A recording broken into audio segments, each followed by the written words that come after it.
Welcome, everyone, to Stories Across the Table podcast. I'm your co host, Steve Romano, with my absolutely incredible co host, Bridget Cook-Burch. We're so excited to have you on today. But before we start, and Bridget's going to kick us off, let's do our gratitude for the day. Today's gratitude is you're worthy of every good thing that comes your way. You know, the universe, God, whatever you believe, that comes for a reason because our guest fits this perfectly. Go ahead, Bridget. All right. I love that. You're worthy of every great thing that comes your way. I have a client and he talks about gratitude also, being grateful for what you have with your arms wide open for everything that God has in store for you. And I love that too. So, what a great way to start this podcast. Because I got to tell you, our guest today, Lance Schiffman, is one of my favorite people on the planet. And I don't say that lightly. He's the CEO of Genshai, and he's going to tell you what that is in just a moment. But he's part of the Genshai warrior community that he has put, and it sounds like it could be, slain in a den somewhere. But instead, it's about bringing humanitarian work and also a really important premise to the whole world. So in a moment, Lance, I'm going to have you explain Genshai, but I'm really excited about this question that I have for you because I want to know if it's connected or if it will be two separate things that you share with us. But one of the things we want to know is we're all about these inspired journeys, and we know that there's a distinctive story that was like a turning point for you in your life and set you on a path. And if someone didn't know this about you, they wouldn't understand you as well as they do. So tell us, what is that distinctive story that really defines you? Oh, distinctive story. First off, Steve and Bridget, thank you. It's an honor to be on here with you. And my arms are wide open today. So I'm receiving through this. So this is a gift to me to be on here with both of you. And yeah, distinctive story. Wow. Whew. Bridget, the distinctive story for me is just the internal journey. I've had to go really, really deep with myself because, like we talked about earlier, I've been really hypersensitive recently to my surroundings and people around me. And that was confusing to me for so long, for decades. Like, how am I feeling all this stuff around me? And the distinctive story, whew, oh man, you think you're stumping me because two or three things are going through my head right now. We talked earlier about me at 17 and me basically having to carry the load at 17 with my parents and stuff. And it was a massive transition for me. So like secretly I had to shift and move as a early adult. And that's when I moved out when I was 17. And that story, there's a lot deeper story to that on the people that were there on my path when I finally released to allowing people to help me and open up. And there are so many breadcrumbs from the people in my life, 17, 18, 19, 20 mentors that literally just launched me into thinking about other people, caring, and being empathetic for my situation. So there's not just one story. It was just this collage that just kind of flooded in when I was thinking through that. Those 3 or 4 years were my most formative years of going in, and one of them was the governor of Utah, and he it was that one person that believed in me again at 18 for a project that I was working on. And I ended up getting that project at 18, graduating high school. And I ended up buying the apartment complex from the governor of Utah at 18. How does that happen? Because somebody believed in me. And it was one of my lowest points. What do I do next? Just scared for life and Mhm. everything. What's next for me? So that was a big turning point for me in those early years. And now I'm just trying to figure it out at 55 and I still don't know what I'm doing. So That's a good thing. Well, I got to ask you. Like most self-aware individuals would say that, Yes, like, oh, I'm just yes. learning and there's so much more to know. I surface and then I'm like, and now I have to understand all of this? Are you kidding me? So, what's the secret sauce? Because that's a great story about the governor. You're 18. Not a lot of adults are going to believe an 18-year-old. What could you tell the audience, and especially me, and maybe probably Bridget too? What do you think you did? What happened for the governor to believe in you? I poured my heart out to him. I was as vulnerable as I could possibly be. I had no money. I had to go to the library to write up my own rep sheet because I couldn't afford a real estate agent. And like it's just a whole collage. It's just a craziest story. But I was scared and I was vulnerable. And when he called me up to the uh, governor's office at the Capitol, and because we were going back and forth negotiating on this apartment at 18, I didn't know what I was doing. You know, he's this statesman, successful businessman, governor, and he calls me up to the office. He says, "We need to talk about this deal. Get up to my office." And I put on my best suit. I'm in front of him, and he looks at me and he goes, "Why do you want to buy these apartments? You're 18 years old. Like, go to college, go on a mission, go do all the things that you need to do." And I said, "Well, I need to start my life, and I know this is the path." And I literally just poured my heart out to him on why I wanted to get started this way. And he looked me right in the eyes and said, "Lance, I'm so excited for your journey." And he actually ended up giving me the apartments at my original offer because I had poured my heart out. And I Wow. literally turned around and I cried the entire way out of the office that I can't believe that somebody believes in me again. Like I was in tears the whole way I walked out. And yeah, that was a big turning point for me Wow. because I didn't know what to do. And I was working 3 jobs. I slept 2 hours a night and I was just scared. And but I was scared in the right way. So Mhm. yeah. Scared enough to be vulnerable to a powerful person. That's amazing. And Yeah. tell me how that has carried forward then into your life, and how did you discover Genshai? So as you know, Bridget and we've been the dearest of friends, like you say, brother, Genshai brother and sister for decades. And what a gift that's been.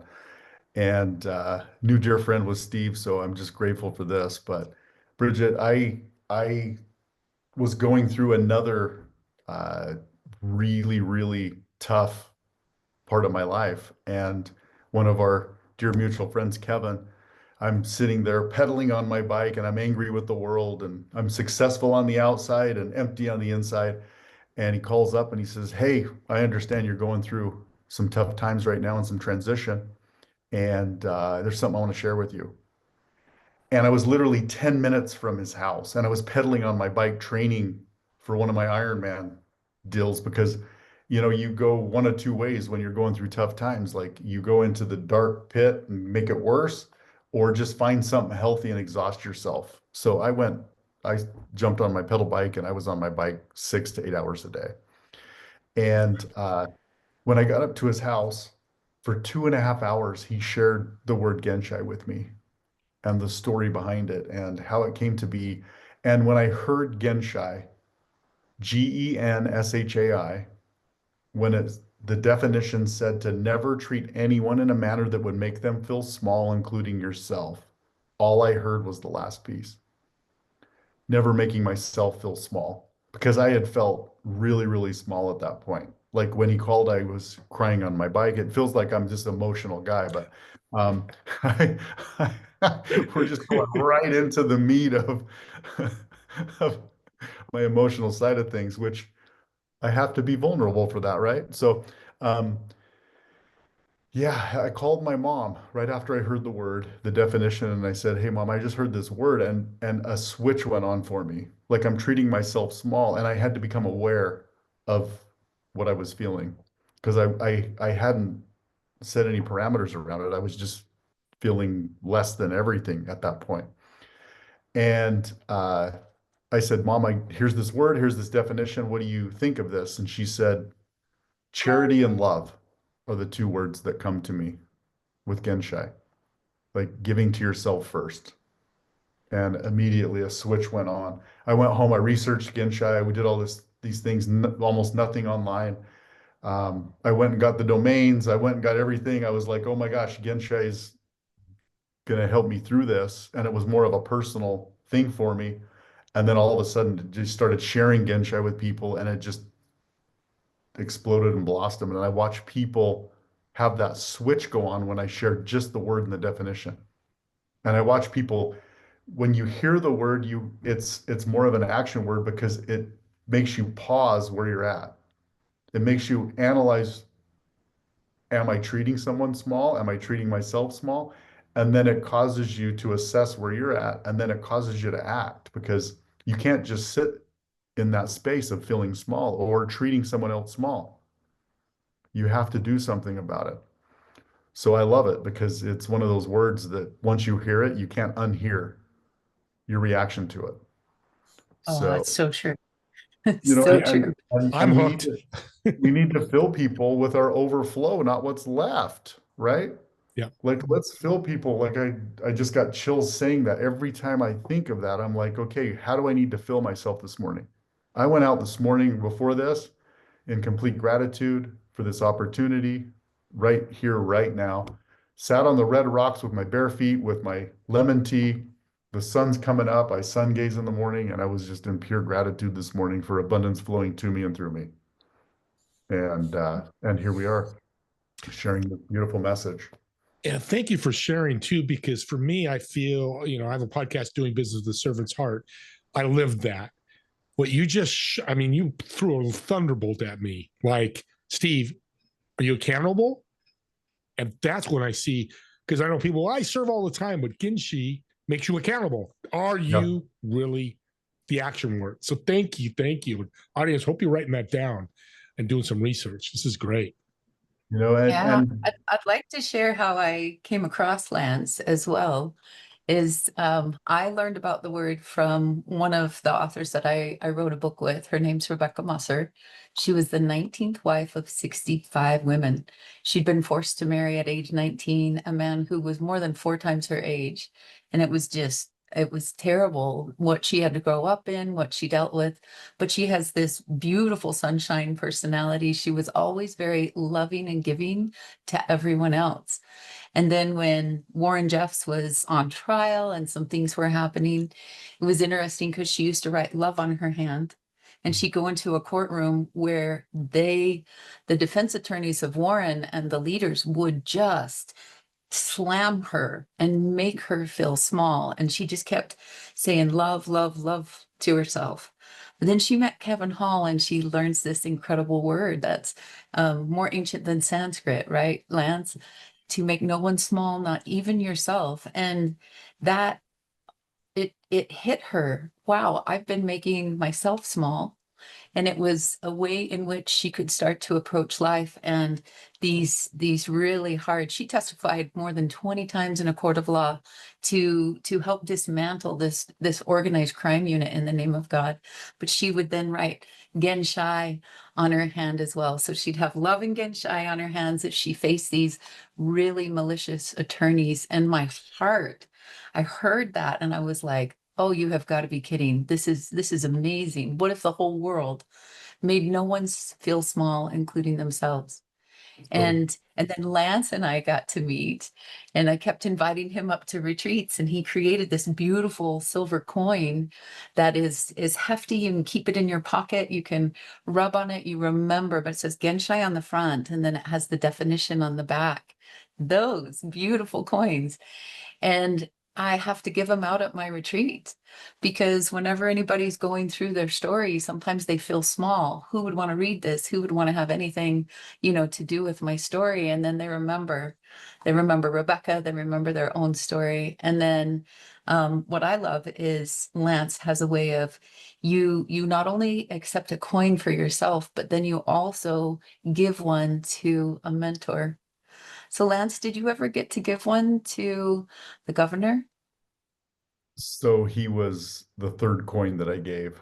So the first one I Oh, gave to my mom, and I poured my heart out. We cried for hours on the couch, and I told her exactly the beautiful things she's done for me in my life. I mean, how often do oh, you get a chance to do that? You're usually telling people at their funeral all the amazing stuff people did. So tell people while they're alive today, everyone on this podcast. So, second one I gave to my dad, I shared with him I wanted to honor my parents and all the lessons that he's taught me. And we had a beautiful conversation. The third one I shared was to Norm on, and we literally sat on the couch for about an hour or so, and I shared with him that story of how he believed in me. And this was decades later. This is in my late 40s, and I'm talking to Norm, giving him a coin, telling him that story, and he goes, "Lance, I had no idea that that did that for you." And we just cried on the couch, and he had the coin on his nightstand when Because he here passed you years come, ago. a multimillionaire, you'd been developing lots of businesses, you'd had three daughters by this time, you'd had all these things, and he had no idea you had affected him that way. Wow. No, no, and I got to share the story, and we just cried. It was beautiful. So that was the third coin that I had gifted was to Norm. Uh, Back up just a little bit, Rebecca. So I'm at an event with Stedman Graham. You know who Stedman Graham is? Yeah. He's with, He's Oprah Oprah's and all those significant guys. other. Exactly. Hmm. So I'm at a 30-person event with our dear friend Kristen Andres. She invited me, and Rebecca was there as a guest and a speaker, but she was incognito because she was in the middle of the trials at the time. Hmm. So I'm there. This is right after I was shared Genshai. I'm there with her, Kevin, there's 30 of us, and that night, I'm talking to Rebecca, and she goes, "Lance, do you mind walking me back to my place?" She goes, "I just got a hit put on me by you know who, and they're gonna send security. They don't know where I'm at and that, but I would just feel safer." So I ended up having to walk her back to her room that night after one of the events, when she was going through the trial, and she had.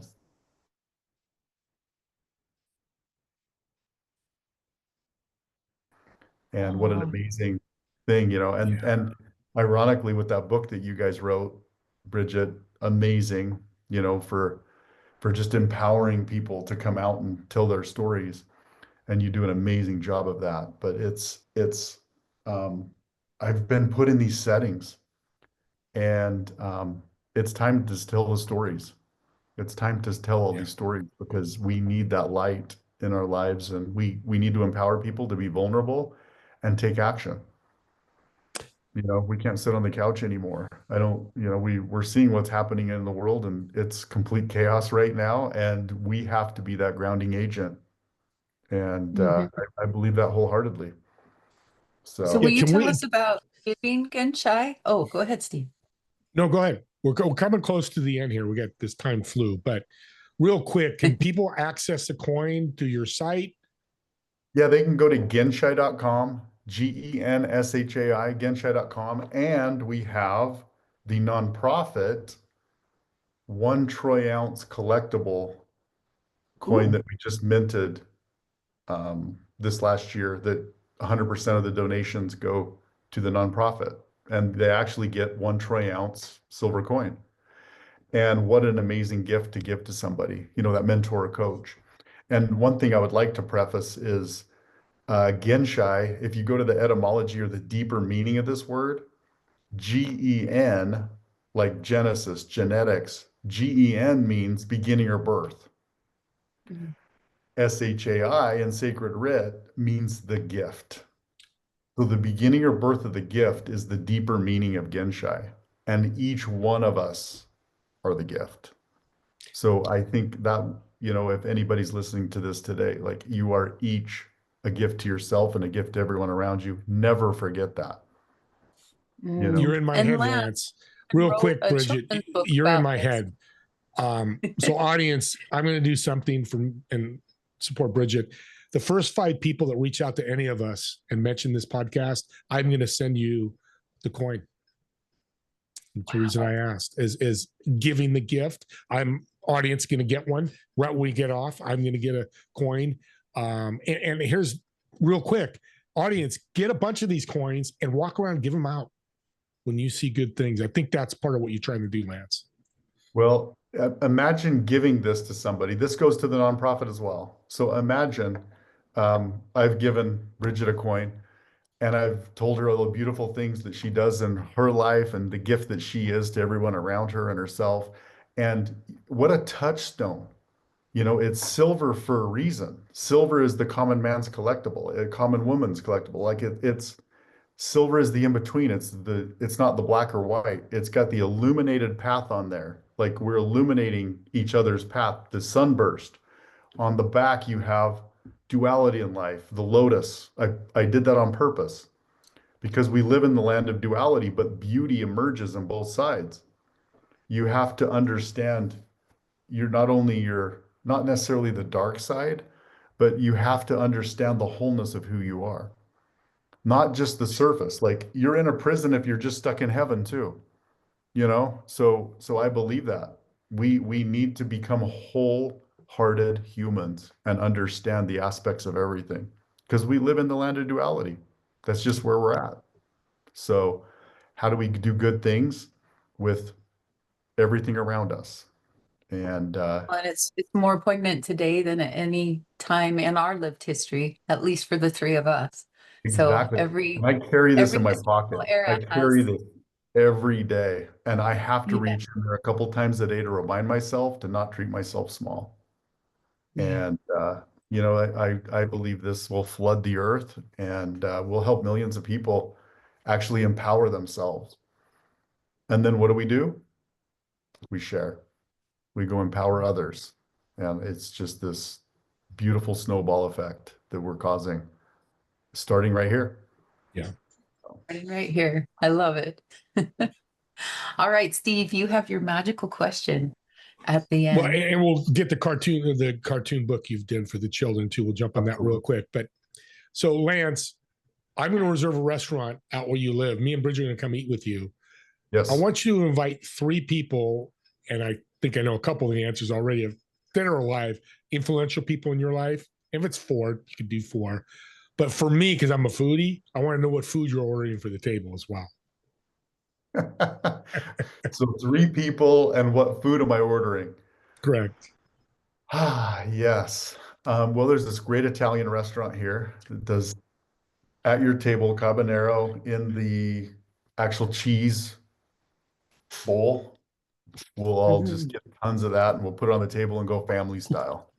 And then we'll just talk with each other, break bread, just put everything out. Love I it. love family style anything, whether we're doing Italian or Indian or whatever. So I think it brings us together and get a big old round table. The three people, oof, yeah, I'd love to invite Norm back. You know, the Mm. governor. I'd love to invite him back. And and I've thought about this in the past, but you know, everybody would say Jesus, right? Let's put Jesus and Buddha on the other two ends, and let's let him tell the story of what actually happened, and and and what the deeper meanings are, and how Mm. we've obscured this whole way of thinking, and how we can come together in just pure love and harmony with each other. And I know that's kind of a broad uh, scope of who I would have there, but I love when people get passionate about stuff and in religion and spirituality and stuff, you know, that's like let's just have an open discussion there. And let's heal the world and get to a place where all of us are just focused on love and humanity and abundance and taking care of basic human needs. And let's help people create. Let's get into the creation mode again and inspire people to be the best version of themselves. That's the kind of dinner that I want to have. It's beautiful. That's Bridget, last fabulous. words before we close. I just want to show Lance wrote a book for children called The Gift. And this is the adventures of Magic Moose and Lucky Ladybug. But it's also how you can let your children discover that they are the gift so they don't treat themselves small and also not anyone else. And so it's a wonderful gift to give to your kids. Steve, I just want to thank you for that glorious gift that you're going to give to our callers as well. Thank you for that. And Lance, Thank you for coming on today. I just love it when you share your passion, your heart, all the things you're doing in the world. Like people have no idea when they first meet Well, you that you have all of these things that are going on. And then you get up and you speak and you change the world with your words and with your heart. So thank you thank you for who so you much. are. Steve Yeah, and Bridget, what a gift today you guys have given me. And thank you so much for having me on. And as I like to say, I love you. And everybody that's listened to this, just know that you're loved. And and yeah, I think that's the best message we can leave with everyone. We need absolutely. to tell people we love them. Yes. Especially No, men. Out I loud, agree. out loud. Let's do it Yes. and Yes. actually mean it. Yeah. So, Well, audience, let's change the world one Genshi coin at a time. Go out and get those. Reach out to me or Bridget if you need help. We'll have it in the show notes. We'll have the book there. You have access to that. This is a game changer for my life. I hope it was for you. And with that being said, me, Lance, and Bridget want to thank all of you for watching or listening to this podcast. And we'll see you all in the next episode of Stories Across the Table podcast. Have a great day and love every day. Take care.